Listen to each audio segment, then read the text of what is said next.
Assalamualaikum warahmatullahi wabarakatuh. Alhamdulillah wa syukurillah ala nikmatil Islam wal iman. Alhamdulillah. Allahumma sholli ala sayyidina Muhammadin al-fatih lima ulika wal khatim lima sabaq nasirul haqqi bil haqqi wal hadi ila siratikal mustaqim wa ala alihi haqqa qadrihi wa miqdarihi al-azim. Oke, jumpa lagi dengan saya Mas Arjun. Kali ini kita akan membahas tentang sesuatu yang baru ini viral ya, yaitu pernyataan Presiden Prancis yang menyatakan yang membiarkan menerbitkan karikatur Nabi Muhammad itu dipublikasi secara ramai. Seperti yang sudah kita ketahui, alasan Presiden Prancis itu adalah kebebasan berekspresi dan kebebasan berpendapat. Dalam hal ini kita sudah sering membicarakan tentang kaidah filsafat yang berbunyi hurriyatukah mahdudatun bihurrati siwaka. Kebebasanmu dibatasi dengan kebebasan orang lain atasmu. Jadi boleh saja kita itu mengatakan kita bebas berekspresi, bebas melakukan apa saja. Cuma kebebasan itu dibatasi dengan kebebasan orang lain. Dari situ kita bisa simpulkan bahwa pernyataan Presiden Prancis itu sangat tidak masuk akal. Kenapa? Karena kebebasan berpendapat itu dibatasi dengan kebebasan orang lain gitu. Sebagaimana kita bebas melaksanakan dan menjunjung tinggi agama Islam yang Nabi Muhammad sebagai pembawanya, dan gambar Nabi Muhammad itu memang dilarang dalam Islam.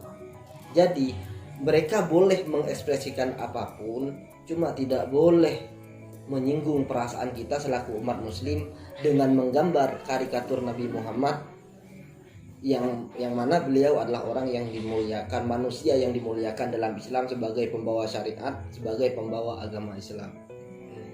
Dari situ, jadi dengan kaidah filsafat yang tak tertulis itu, hurriyatuka mahdudatun bihurrati siwaka, itu bisa kita pahami bahwasannya Samuel Macroni itu kok dia tidak punya landasan berpikir, dia hanya sengaja ingin menyakiti umat Islam. Makanya keputusan kita untuk memboikot produk-produk Prancis agar menjadi pukulan ekonomi pada negara Prancis itu sudah keputusan yang sangat tepat. Kenapa? Untuk ketika Prancis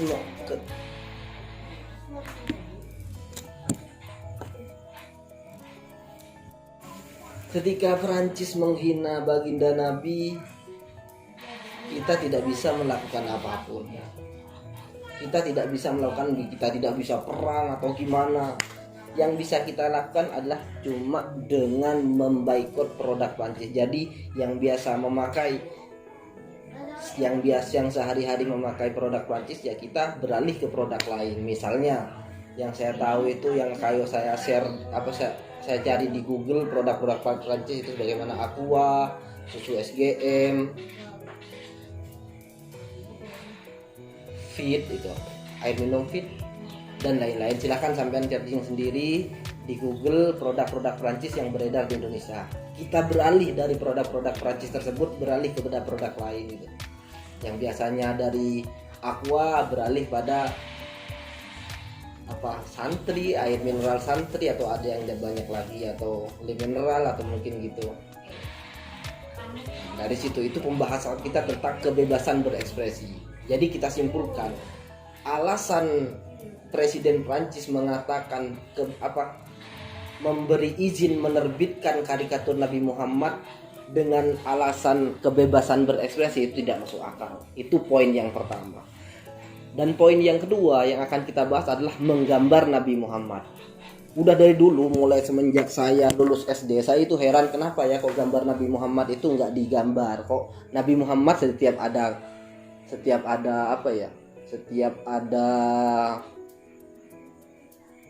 kisah-kisah Nabi atau cerita-cerita sahabat itu tatkala menggambarkan Nabi Muhammad itu memang tidak digambar Nabi Muhammad.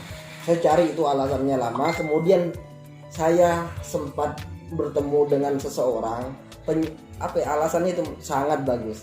Alasannya gambar Nabi Muhammad itu tidak digambar, alasan Nabi Muhammad itu tidak digambar adalah untuk menghindari pemujaan umatnya pada Nabi Muhammad. Untuk menghindari memuja berlebihan pada Nabi Muhammad.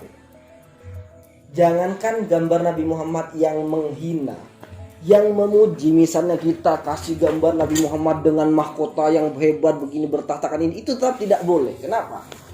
Ya karena itu untuk menghindari umatnya memuja beliau, karena bagaimanapun Nabi Muhammad itu adalah manusia biasa yang telah dipilih oleh Allah sebagai utusannya. Jadi memuja Nabi Muhammad berlebihan itu nggak boleh. Nah, dengan alasan tersebut akhirnya para ulama melarang menggambar Nabi Muhammad. Nah, itu yang memuji saja tidak diboleh, apalagi gambar yang menghina seperti yang diterbitkan di Prancis itu. Dulu sudah pernah kejadian kayaknya di Prancis juga nih, yang menggambarkan Nabi Muhammad yang di telinganya itu diselipkan rudal. Itu sangat menghina banget, seakan-akan agama Islam mengkomandoi perang di dunia, padahal kenyataannya tidak seperti itu. Di dalam Islam perang memang disyariatkan, cuma bukan pilihan utama. Ketika kita diserang ya kita harus perang gitu. Bahkan konsep dalam Islam itu perang itu adalah jalan dari penyelamatan itu sendiri. Kalau dalam ajaran Islam kita kenal dengan kisos lah. Kisos walakum fil kisosi hayatun.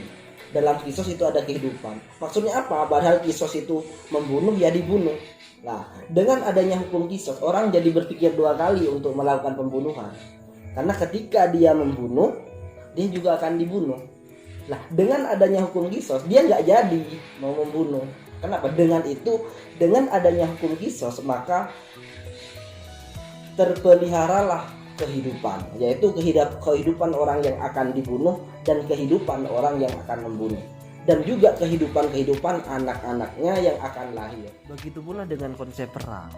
Nah, kenapa konsep perang itu disyariatkan dalam Islam? Karena perang itu sendiri untuk menghentikan kezaliman kaum kufar kepada kaum muslimin. Kita bayangin saja seandainya ketika kaum kafir Mekah menyerang ke Madinah dan kita diam saja, dan orang Islam diam saja tidak melawan, tidak disyariatkan perang, maksudnya ya justru kezaliman orang kafir itu akan semakin parah. Yang akan dibunuh tidak hanya laki-laki saja, bahkan anak kecil, perempuan mereka juga akan aniaya. Kenapa saya bisa menyimpulkan seperti itu? Ya buktinya waktu ketika awal-awal Islam di Mekah kan banyak orang-orang Islam yang baru masuk Islam itu disiksa. Ya seperti itu. Tapi ketika Islam menyariatkan perang, maka yang mati hanya para tentara-tentaranya saja. Yang perempuan, anak kecil, mereka tidak akan dibunuh kalau kita menang. Jadi dengan konsep perang sejatinya adalah menjaga kehidupan itu sendiri gitu. Ya kita bayangin saja, kita kayak zaman di Indonesia dulu, kayak zamannya Belanda gitu kan. Itu kan juga beruntung dengan adanya resolusi jihad, yang mati, yang meninggal hanya para pahlawan saja, para pejuangnya saja. Yang rakyat kecil, anak-anak, perempuan itu terjaga, yang akhirnya kita bisa makanya Islam juga ada konsep perang, cuma bukan pilihan utama. Dari situ kita simpulkan, kembali lagi pada gambar Nabi Muhammad. Gambar Nabi Muhammad yang memuji pun tidak diperbolehkan, apalagi yang menghina. Maka ketika Presiden Prancis itu memperbolehkan menerbitkan karikatur Nabi Muhammad, itu sangat menyakiti kaum muslimin di seluruh dunia, baik dari aliran apapun. Seperti itu. Ya kita bayangin saja, gambar Nabi Muhammad dilarang. Jangan gambar nama Nabi Muhammad, ada media yang ditulisi dengan nama Nabi Muhammad, itu sudah kita muliakan. Makanya untuk menghindari pemujaan pada berhala atau gambar, Islam melarang membuat gambar Nabi Muhammad. Jadi pemboikotan produk dari Prancis ini sebagai bentuk cinta kita pada baginda Nabi, agar untuk sebagai pelajaran juga untuk negara-negara lain agar jangan menyakiti hati umat Islam. Kebebasan berpendapat, kebebasan berekspresi dalam Islam juga ada konsepnya. Kalau kita dengar kalau khutbah Jumat itu kan seperti ini. Ada itu. If'alu ma syi'tum fa innakum majziyun gitu. Ada kan? Kerjakanlah apa yang akan kamu kerjakan, maka karena sesungguhnya kamu juga akan mendapat balasan dari pekerjaan itu. Ada gitu kan? Memang kebebasan itu dalam Islam juga ada konsepnya sendiri. Cintailah siapa yang akan kau cintai, suatu saat kamu akan dipisahkan. Ada itu. Pokok model-model konsep dalam Islam itu sangat menyeluruh. Kembali lagi pada kasus ini, kita sebagai umat muslim tetap jangan sampai anarkis. Kalau memang ingin mengemukakan pendapat ya monggo, tapi dengan jalan yang tidak keluar dari real hukum, karena negara kita negara hukum. Ya pemerintah juga sudah mengecam, cuma sepertinya masih kurang greget gitu loh. Cuma dari Bapak Presiden sendiri sudah mengecam pernyataan dari Samuel Macroni itu. Nah, dari situ penyampaian, jadi saya simpulkan jadi dua, kebebasan berpendapat itu memang ada dalam Islam, cuma dibatasi dengan kebebasan orang lain. Hurriyatukah mahdudatun bihurrati siwaka. Kebebasanmu dibatasin dengan kemerdekaan orang lain atasmu. Dan kedua, alasan kenapa gambar Nabi Muhammad itu tidak boleh digambar. Nabi Muhammad kenapa tidak boleh digambar? Alasannya adalah karena menghindari pemujaan terhadap gambar atau berhala. Nah, makanya yang kesimpulannya, gambar Nabi Muhammad yang memuji aja tidak boleh, apalagi yang menghina. Ya udah, sekian dulu dari saya. Kurang lebihnya saya mohon maaf. Sekian, terima kasih. Wassalamualaikum warahmatullahi wabarakatuh.